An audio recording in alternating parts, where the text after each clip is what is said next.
guest sign up when he's available, but just kind of an impromptu live. I never really planned this.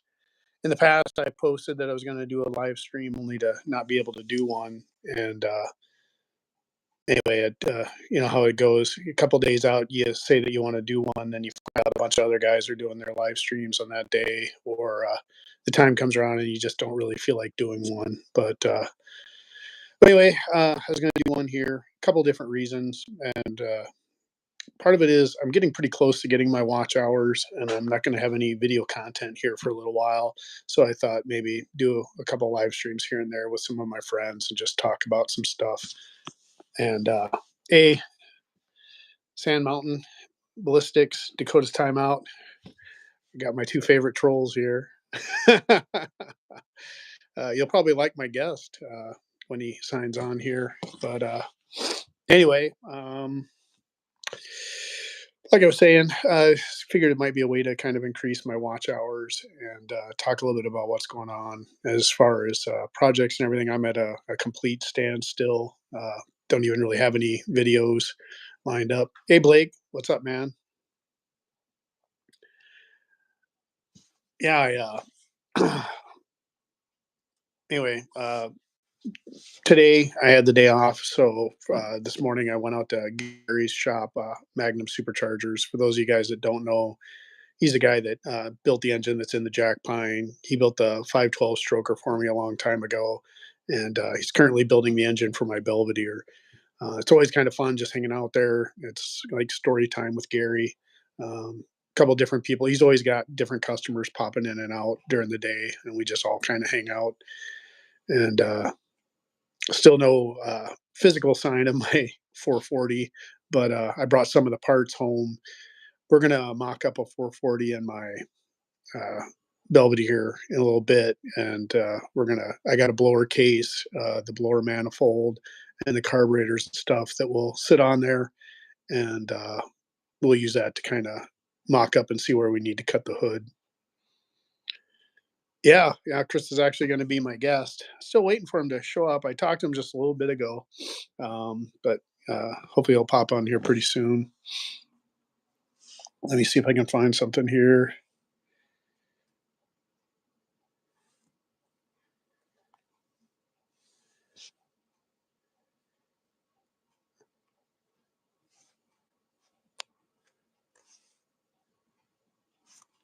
Just looking here.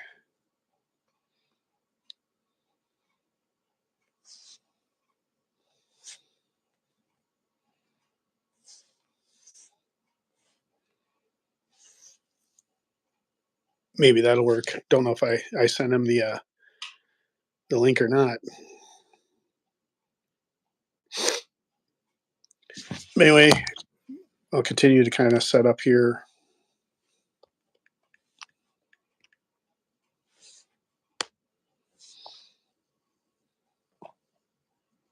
Hey, Chris, if you're in the chat, let me know if that link went through.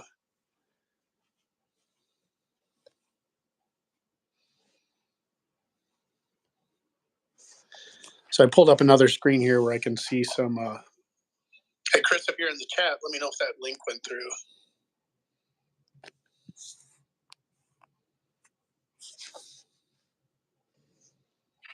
And there he is. All right, Chris.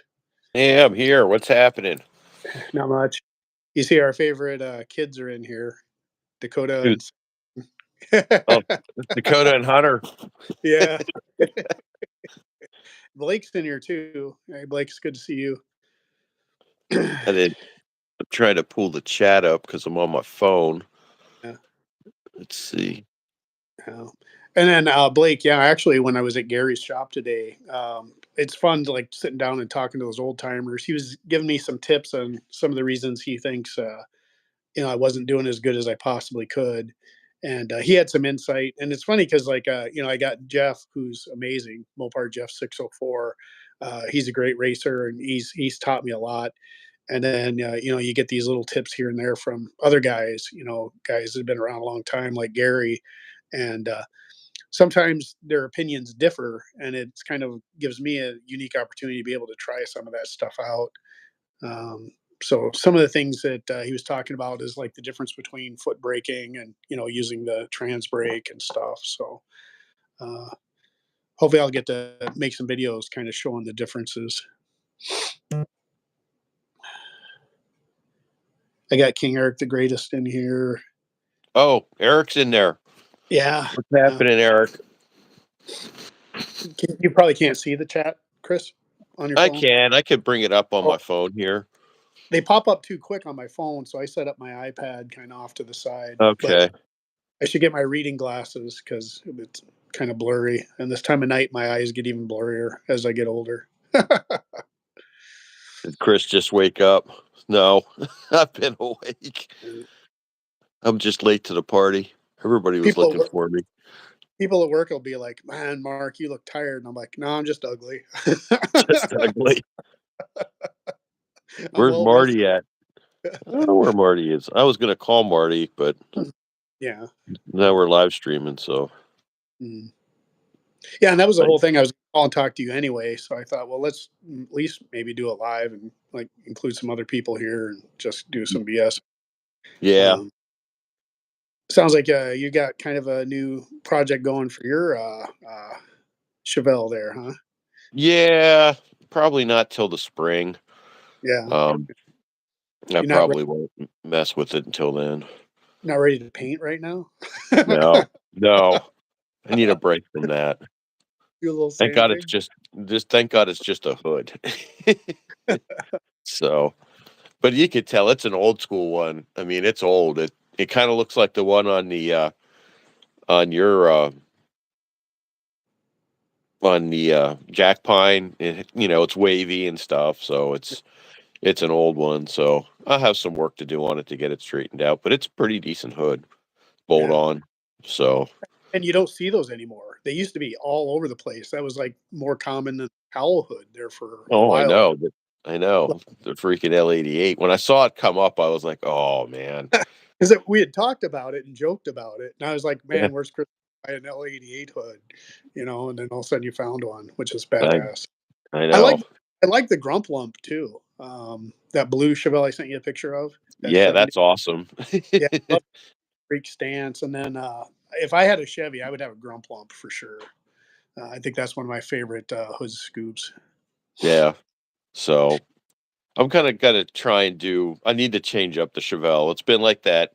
It's looked the same for like I don't know, almost 30 years since the Yeah, car was done. It's looked. That's how it looked. I mean, it doesn't look any different. And it's like, well, I want to change it up a bit. I want to. It's time to do something a little different with it. So put the L88 hood on and yeah, maybe put some Craigers on it on the front and some black steelies on the back with big meats or something. Just give it that old street machine look. So we'll yeah. see what happens. And those Chevelles can fit a pretty decent tire in the back. Yeah, I can get a 275, Mhm. 60 on it with the Yeah. 8-inch rim, or I can go with the 10-inch rim and put a 295 50. Mhm. But they're too short. They don't look quite right. So I I'll love probably. Coker N50s that I had on my satellite. They're 28-inch tall and they're wide. Um, All I those think, were the Pro Tracks. yeah, those would fit on Yeah. your car, highest ply. They look awesome, but they're not as fun to drive on, especially if you got the wide No. fronts. You know. Yeah. So that's kind of where I'm going. I'll probably just put radials on it because I drive the car. Oh yeah. Yeah. Because it's just so much easier. Mhm. But we'll see what direction this goes in. I got ladder. I still have my ladder bars upstairs, so What color it's are just those? I painted. They're black. Oh, They're okay. black. Yeah, I'm not big on Think yellow stuff.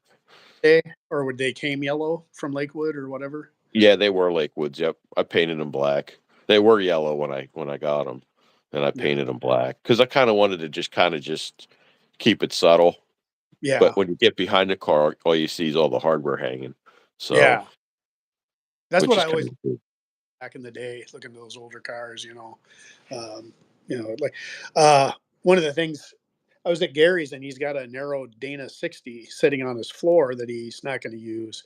And I think it's exactly 48 inches Mm, and narrowed the 8 3/4 in the Belvedere was 47 and 13/16 in order to get the exact fit that I got on there. So he's also got some other Danas, but I like that aluminum braced Dana rear cover.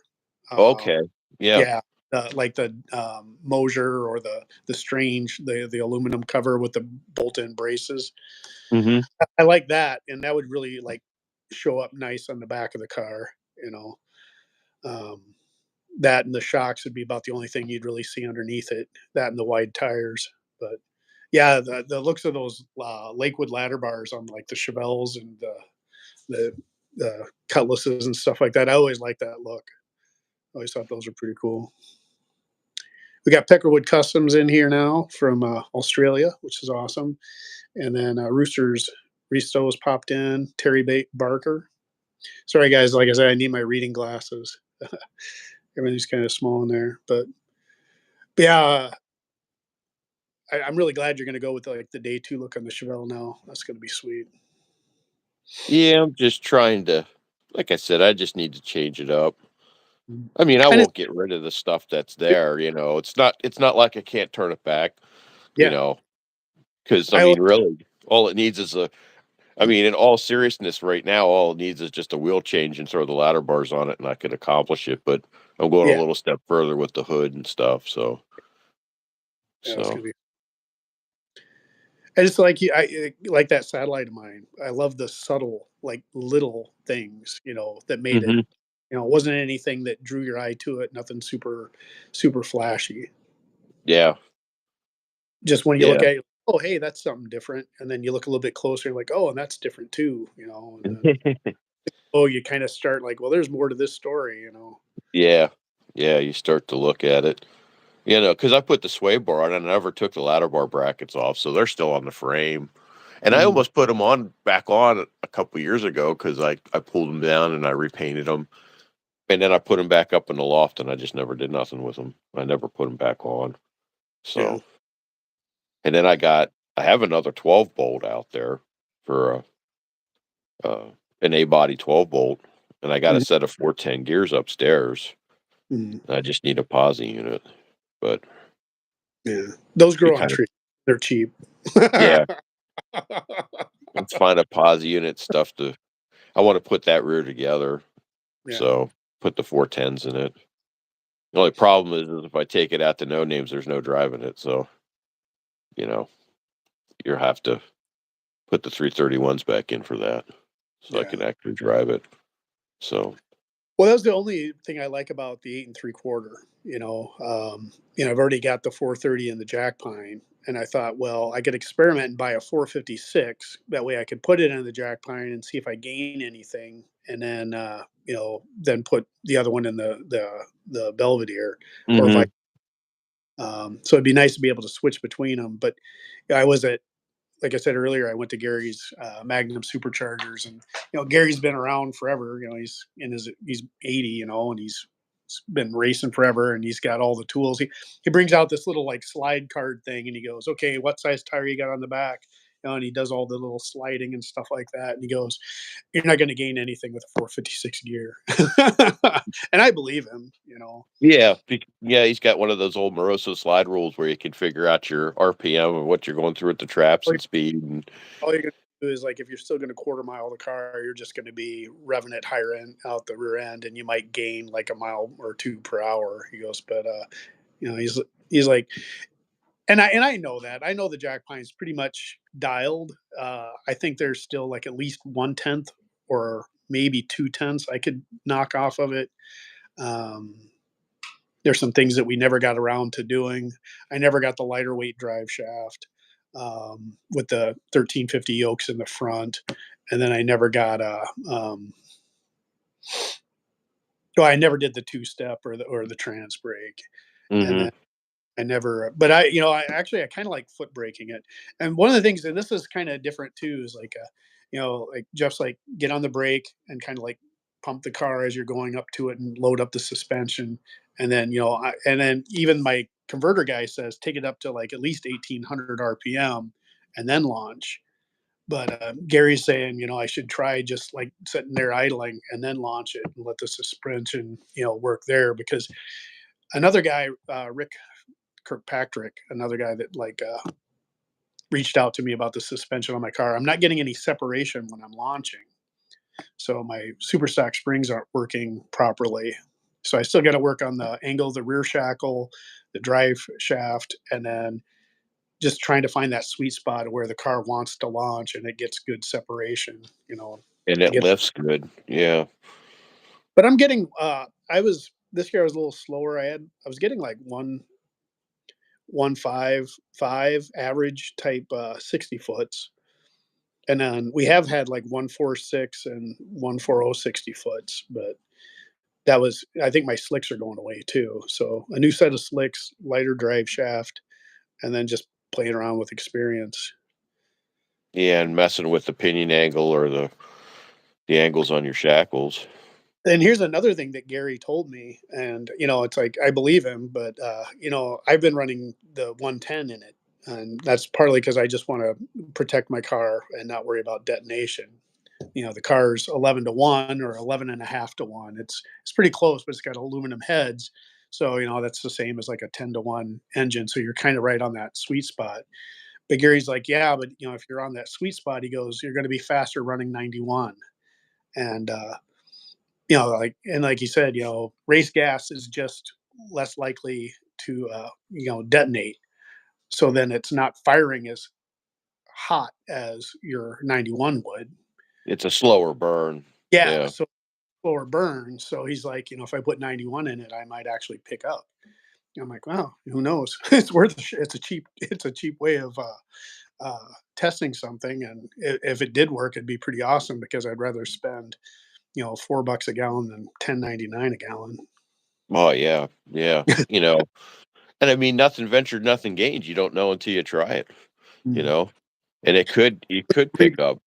Yeah, yeah, and so it was really built to be a pump gas engine. So. So might as well throw pump gas in it and see what happens. Mhm. Because even they say sometimes you run like a mid-grade gas, and sometimes you make more power on a mid-grade gas than you do on a high test because it burns even quicker, Mhm. as your octane goes down. Yeah, So, I don't know, but well, that's cool. yeah. I'm just glancing over here, and Terry Barker mentioned he has a '64 Valiant wagon. He's got a 331 Hemi, and then he's got a '57 Hemi too. So I like those older Hemis. Gary's got a one painted gold. It's out of a DeSoto that's in his garage, Oh, and then he has another one. And it's got dual quads on it, and it's about a 425 horse stroker, but it's not the three. What is it? I don't know my early him. So it was a 391 was the bigger one. 392 was the bigger one, and then it was, um, well, each division had different sizes. There was a 331, a 392, and then There's there one. were smaller ones that Dodge used. Yeah, Because, the DeSotos were, like, in the mid-size, and then the Imperials and the Chryslers had the bigger ones, but there but was a Gary said, guy what's that? no, go ahead. I was today, Bruce Larson had his, open house up at his barn today, so we were up there today. Um, Bruce Larson, the funny car driver.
Just make a comment in the live chat if our speaking is still choppy.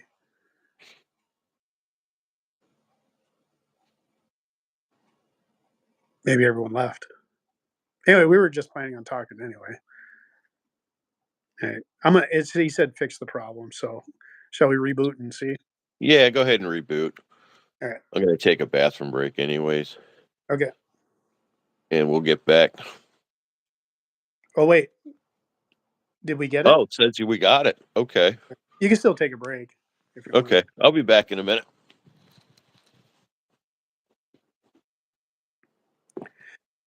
Yeah, Terry Barker mentioned, he loves his cars, and that's one of my biggest things about YouTube is all these guys are always reviving or building content cars, but then after they've done their spiel with them, you don't ever see them again, and that's why my channel will never be big because I'm pretty much maxed out and got more than I need. But I like everything that I have, and that's the reason I have it is because I like it. It's not because it's a content vehicle.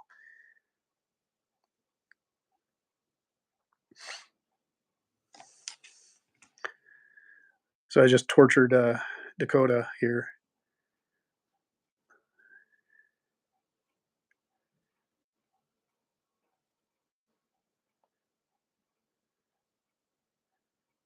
Yeah. I think what it might have been is I had my speaker or my phone sitting in a groove that my iPad kind of uses to kind of hold it upright in its carrier, and maybe that was just kind of blocking my sound.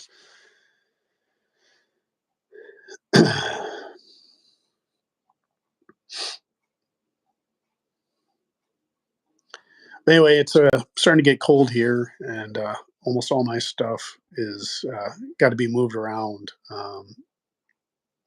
Ryan's been nice enough to let me keep a car out at his place, and I've been meaning to get out there. I got to get them paid up for the storage that I've already had out at his place, and then I got to move my Belvedere to Jeff's, and then I still want to get my truck indoors. So I got a line on a storage space out in Mankato that I just got to pick a day where I can rent a trailer, and I'll spend all day driving around just moving cars because the Jack Pine's got to go back to Cuda Dan's for the winter where it can sit inside.